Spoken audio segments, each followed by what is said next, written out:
میرے دوستو، آج کی ویڈیو میں ہم حضرت نوح علیہ السلام کا مکمل واقعہ تفصیل سے بتائیں گے کہ کیسے حضرت نوح علیہ السلام نے تبلیغ کی اور کیسے اللہ کا پیغام پہنچایا اور پھر لوگوں نے اللہ کی نافرمانی کی اور پھر کیسے خوفناک عذاب نازل ہوا۔ واقعہ بڑا ہی عبرتناک ہے، اس لیے آپ سبھی سے گزارش ہے کہ ویڈیو کو بنا اسکپ کیے لاسٹ تک دیکھیں۔ آدم علیہ السلام کے بعد کی نسلیں بہت نیک تھیں، لیکن تقریباً 1000 سال کے بعد شیطان نے ان کو بہکانا شروع کر دیا۔ اللہ سے مانگی ہوئی مہلت کا فائدہ اٹھا کر شیطان نے لوگوں کو کفر اور شرک میں مبتلا کر دیا تھا۔ حضرت آدم علیہ السلام، حضرت شیش علیہ السلام اور حضرت ادریس علیہ السلام کی تعلیمات کو لوگ پوری طرح سے بھول چکے تھے۔ حضرت ادریس علیہ السلام نے تو ان کی کافرانہ حرکتوں کو ختم کرنے کے لیے ان سے جہاد بھی کیا تھا، جو کچھ وقت کے لیے کامیاب بھی ہوا تھا۔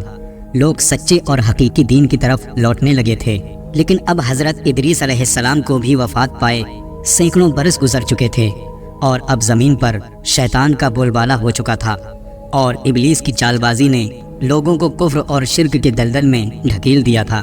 اس نے لوگوں کے دلوں میں وسوسہ ڈالا کہ کچھ نیک اور بزرگ لوگوں کو یاد رکھنے کے لیے ان کے بت بنا لیے جائیں، تو ان لوگوں نے اپنے نیک بزرگوں کو عزت دینے کے لیے ان کے بت بنا لیے۔ اس وقت تو ان کی عبادت نہیں ہوئی، لیکن بعد کی نسلوں نے انہیں پوجنا شروع کر دیا۔ انہوں نے 5 بت بنائے، وتسوا، یوت، یوق اور نصر۔ یہ 5 بت تھے جن کی یہ لوگ عبادت کیا کرتے تھے، اور ان بزرگوں کا پس منظر یہ تھا کہ یہ کوئی بڑے بزرگ تھے، اللہ والے تھے، جو ہر وقت اللہ کی عبادت کیا کرتے تھے۔ جب ان کا انتقال ہو گیا تو لوگوں نے ان کے مجسمے بنا لیے۔ اسلام میں مجسمے بنانا حرام ہے۔ شروع میں یہ صرف یادگار تھے، پھر آہستہ آہستہ ان کی عبادت ہونی شروع ہو گئی۔ پھر یہ نظریہ آ گیا کہ اللہ تعالیٰ نے ان بزرگوں کو بھی کچھ اختیارات دے دیے ہیں۔ ان کے عقیدے کے مطابق ان بتوں میں سے ایک بت ان کی ضرورتوں کو پورا کرتا تھا اور دوسرا بت انہی مشکلوں سے بچاتا تھا۔ حضرت نوح علیہ السلام پہلے ایسے نبی تھے جو دنیا میں شرک کو ختم کرنے کے لیے آئے، کیونکہ اس سے پہلے دنیا میں شرک نہیں تھا، ہاں بد عملی تھی جس کو ٹھیک کرنے کے لیے پیغمبر آتے تھے۔ بہرحال آہستہ آہستہ بت پرستی عام ہو گئی اور ایک اللہ کی عبادت بند ہو گئی۔ ابلیس اپنی اس کامیابی پر فخر کر رہا تھا، جبکہ فرشتے ان حالات پر فکر مند تھے اور اللہ کی بارگاہ میں دعائیں کر رہے تھے، اور اللہ سے امید کر رہے تھے کہ جلد ہی اللہ ان گمراہ لوگوں پر اپنی رحمت بھیجے گا۔ فرشتے انتظار کر رہے تھے کہ کب اللہ شیطان اور اس کی فوج کو ان کی تباہی کا حکم سنائے گا۔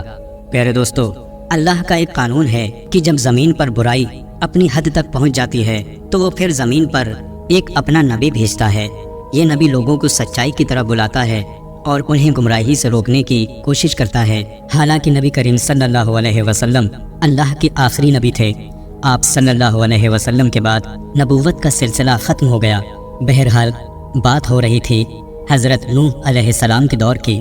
اسی سلسلے میں اللہ تعالیٰ نے حضرت نوح علیہ السلام کو اس دنیا میں بھیجا۔ حضرت نوح علیہ السلام کا ذکر قرآن شریف کی 29 سورتوں میں آیا ہے۔ ان کی پوری زندگی کو قرآن نے تفصیل کے ساتھ بیان کیا ہے تاکہ انسان ان کی زندگی سے سبق لے سکیں۔ حضرت نوح علیہ السلام کا نام عبد الملک یا عبد الغفار یا عبد الاعلیٰ بتایا گیا ہے۔ حضرت نوح علیہ السلام کا لقب انہیں اس لیے دیا گیا کیونکہ وہ اپنی قوم کے لیے لگاتار روتے رہے اور انہیں سچائی کی طرف بلاتے رہے۔ آپ کے والد کا نام لمک تھا۔ آپ کی عمر میں بھی اختلاف ہے۔ بعض روایات کے مطابق آپ کی عمر 1490 اور بعض روایات کے مطابق آپ کی عمر 2500 سال بیان کی گئی ہے۔ حضرت نوح علیہ السلام تقریباً 950 سال تک اپنی قوم کے درمیان رہے اور انہیں سچائی کی طرف بلاتے رہے، لیکن اس کے باوجود ان کی قوم نے انہیں نظر انداز کیا اور شرک اور بت پرستی پہ اڑے رہے۔ حضرت نوح علیہ السلام کی قوم نے ان کی باتوں کو نکارا اور ان پر طرح طرح کے الزامات لگائے۔ ان کی قوم کے لوگوں نے کہا، اے نوح، تم تو ہماری ہی طرح ایک عام انسان ہو، تمہاری باتوں میں ہمیں کچھ خاص نظر نہیں آتا۔ انہیں یہ غلط فہمی تھی کہ اللہ کا پیغام صرف فرشتوں کے ذریعے ہی آتا ہے، جبکہ اللہ نے اپنے نبیوں کو انسانوں میں سے ہی چنا۔ ان کی قوم کے مکھیا اور امیر لوگ حضرت نوح علیہ السلام کی دعوت کو ٹھکراتے ہوئے کہتے کہ تمہارے پیچھے چلنے والے اور تمہیں ماننے والے تو صرف غریب اور چھوٹے لوگ ہیں۔ ان لوگوں نے کہا ہم تمہیں اور تمہارے ماننے والوں کو چھوٹے اور گمنام لوگوں کے سوا کچھ نہیں سمجھتے۔ ان لوگوں نے کہا جب ہم تمہارے پیروکاروں کی طرف دیکھتے ہیں تو ہمیں صرف چند غریب، فقیر اور گمنام لوگ ہی نظر آتے ہیں جن کا سلسلہ روزگار بھی نہایت ہی معمولی ہے۔ تو ایسی صورت میں تم کیسے امید کر سکتے ہو کہ اتنے مشہور اور معروف اور نامی گرامی لوگ تم پر ایمان لے آئیں گے اور تمہارے پیروکار بن جائیں گے؟ ہم اور یہ غریب اور چھوٹے لوگ کبھی ایک ساتھ نہیں چل سکتے۔ ہم امیر اور دولت مند لوگ ہیں اور ان غریب اور چھوٹے لوگوں کے ساتھ ایک چھت کے نیچے کبھی اکٹھا نہیں ہو سکتے۔ حضرت نوح علیہ السلام نے ان لوگوں سے کہا کہ میں اس دعوت کے بدلے تم لوگوں سے کوئی دولت یا کوئی انعام نہیں مانگتا۔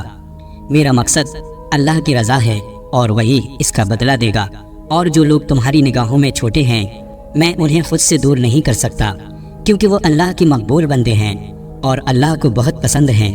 ادھر حضرت نوح علیہ السلام کی قوم پر اللہ کے عذاب کا خطرہ منڈرا رہا تھا، مگر قوم اب بھی اپنے کفر پر قائم تھی۔ حضرت نوح علیہ السلام کی 950 سال کی محنت کے باوجود یہ لوگ اپنی ضد پر قائم رہے اور حق کا انکار کرتے رہے، لیکن اب ان کے فیصلے کا وقت قریب آ چکا تھا۔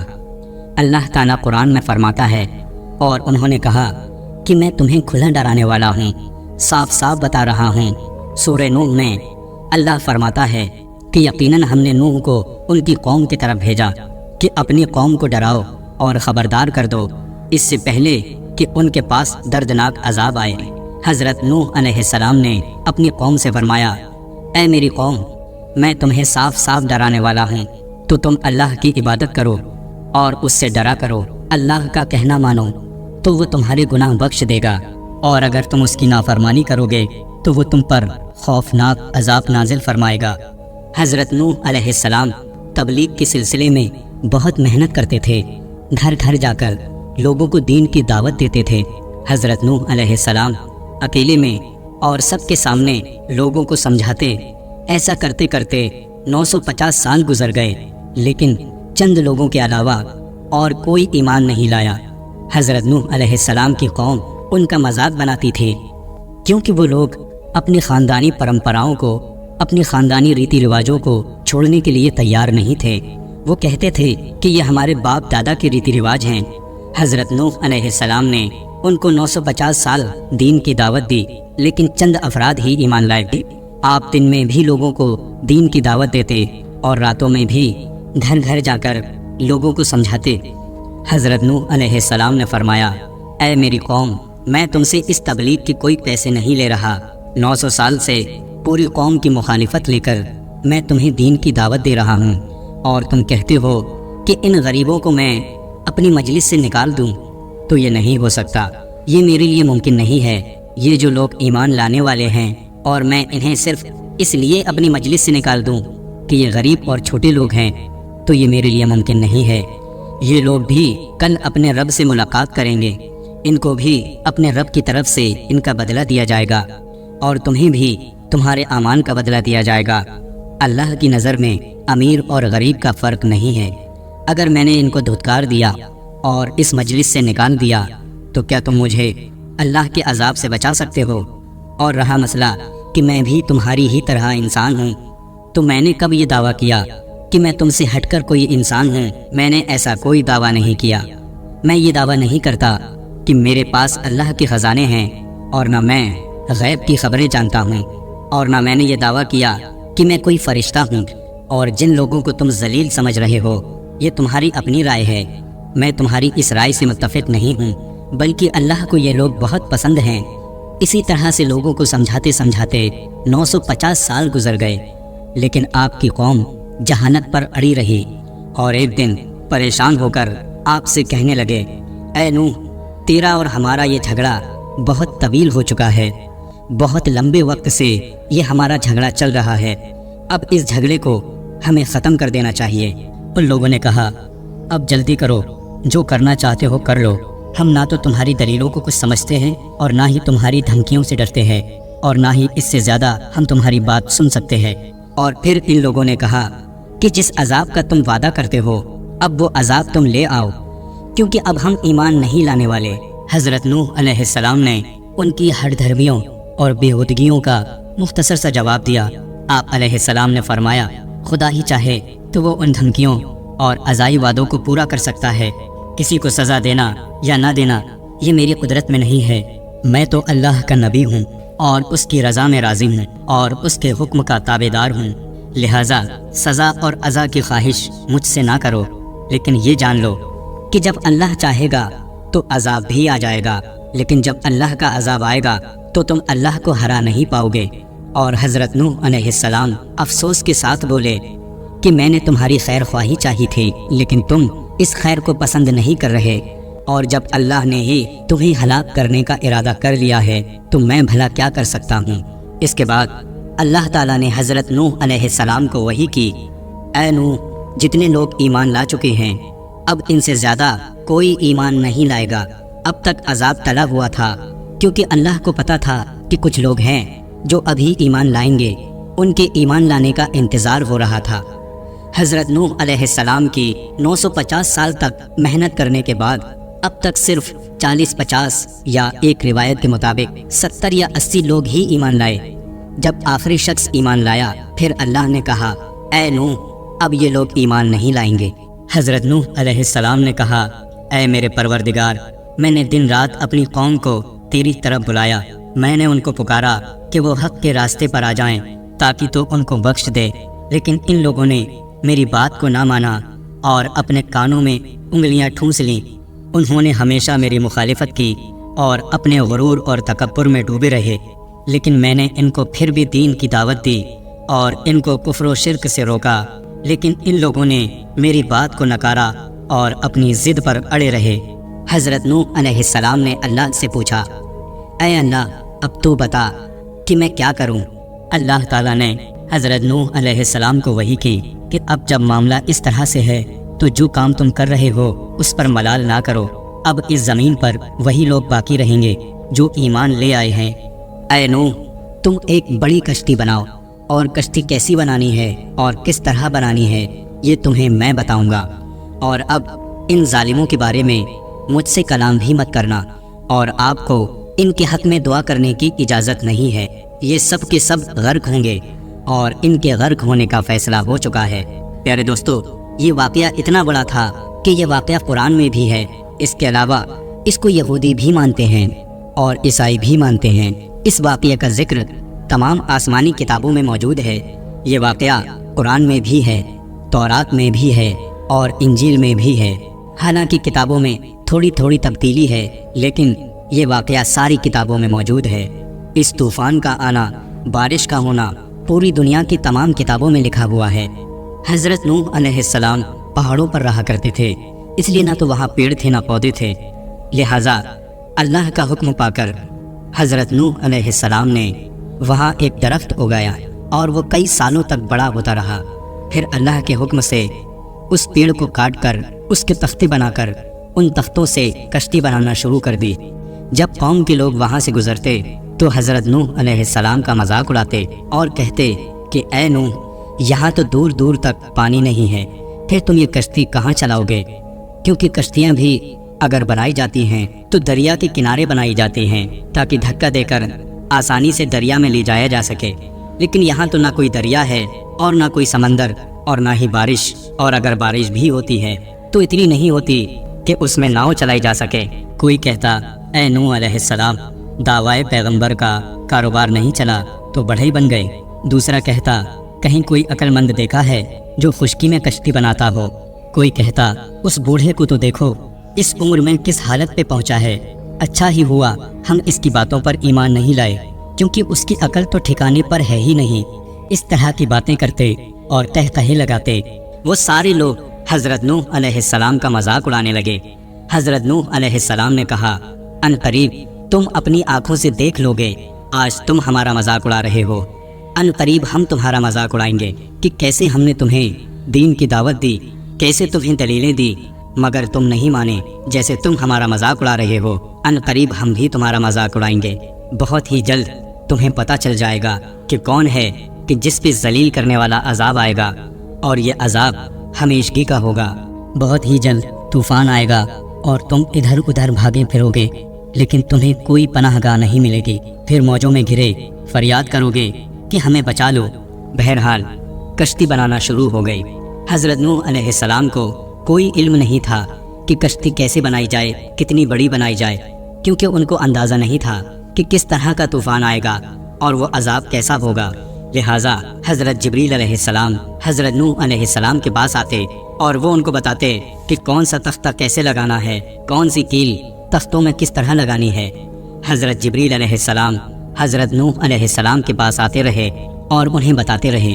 دن بدن کشتی کا ڈھانچہ مکمل ہو رہا تھا، لہٰذا دھیرے دھیرے بہت محنت کرنے کے بعد کشتی تیار ہو گئی۔ ایک روایت کے مطابق حضرت نوح علیہ السلام نے یہ کشتی 100 سال میں تیار کی۔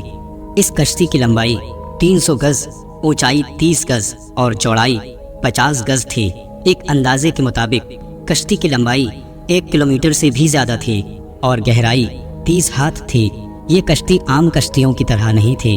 یہ کشتی اوپر سے کھلی ہوئی نہیں تھی، بلکہ اس کو جیسے نیچے سے بند کیا گیا تھا ویسے ہی اوپر سے بھی بند کیا گیا تھا، تاکہ اوپر سے جو بارش کا پانی برسے تو وہ نقصان نہ پہنچا سکے۔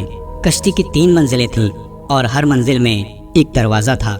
جب کشتی بن کر تیار ہو گئی تو اللہ تعالیٰ نے حضرت نوح علیہ السلام سے کہا کہ ہر قسم کے جانور کی نسل کا ایک جوڑا لے لو، تاکہ جانوروں کی نسلیں نہ ختم ہو جائیں۔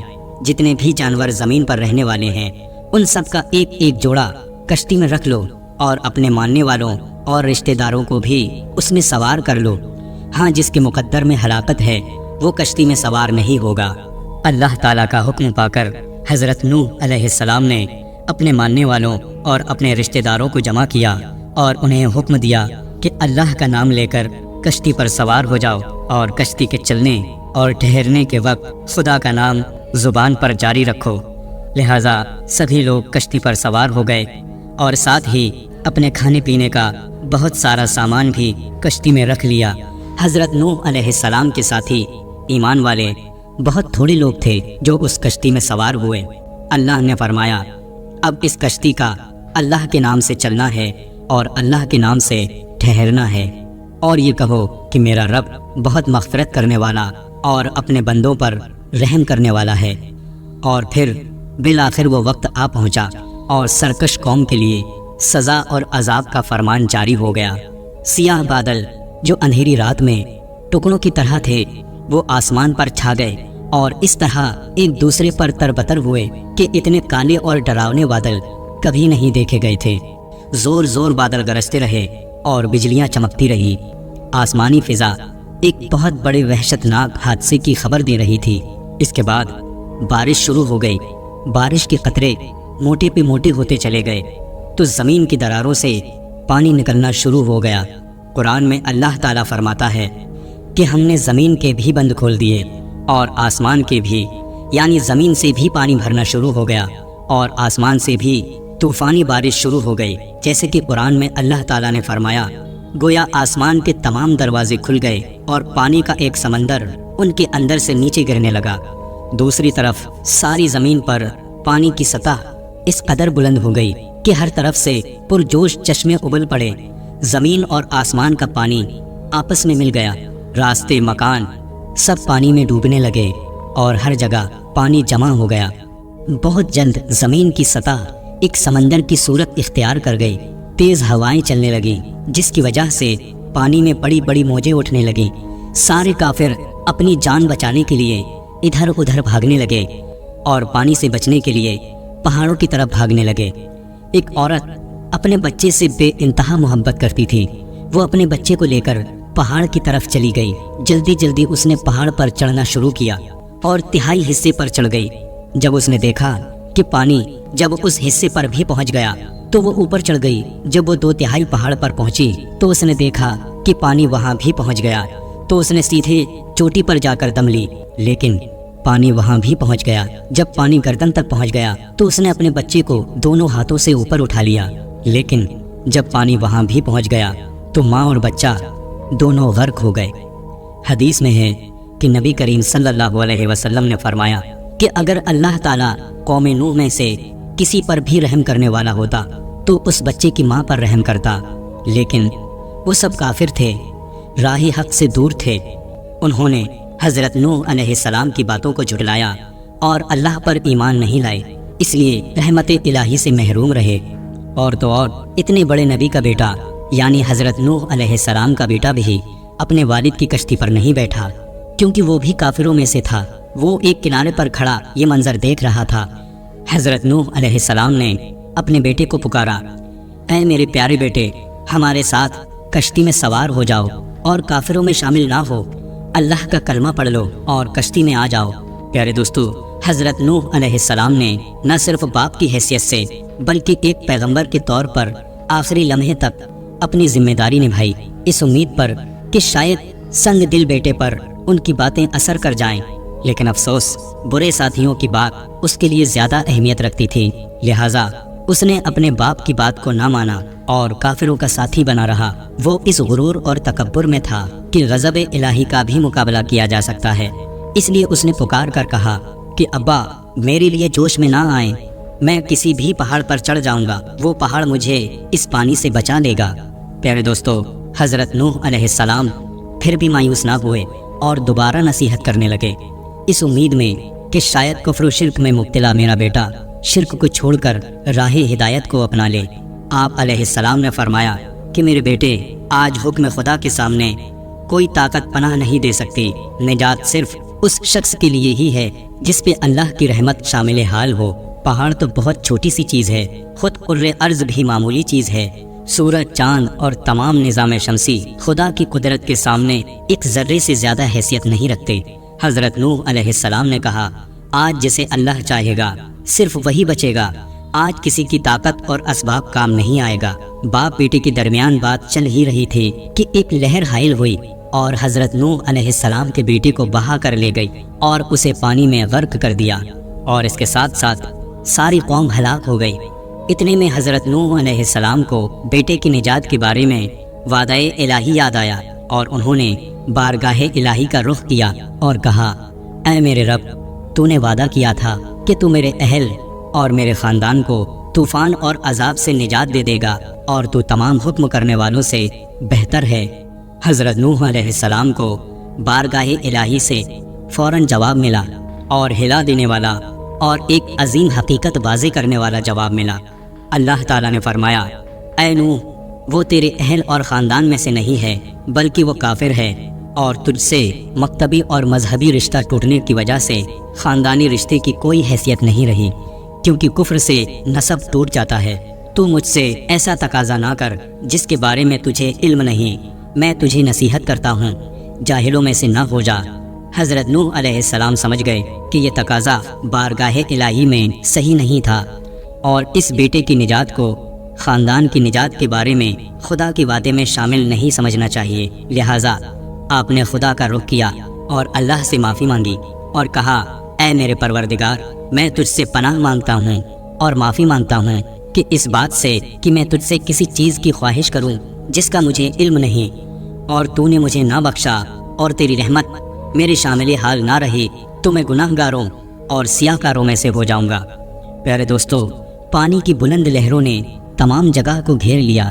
جاہل اور گناہ گاروں نے یہ گمان کیا تھا کہ یہ تو معمولی سا طوفان ہے، وہ پہاڑوں اور اونچی جگہوں پر چڑھ کر خود کو بچا لیں گے، لیکن پانی ان کے اوپر سے گزر گیا اور تمام جگہیں پانی میں ڈوب گئی، اور ان کے گھر، ساز و سامان اور ان کے بچے سب کے سب پانی میں بہہ گئے۔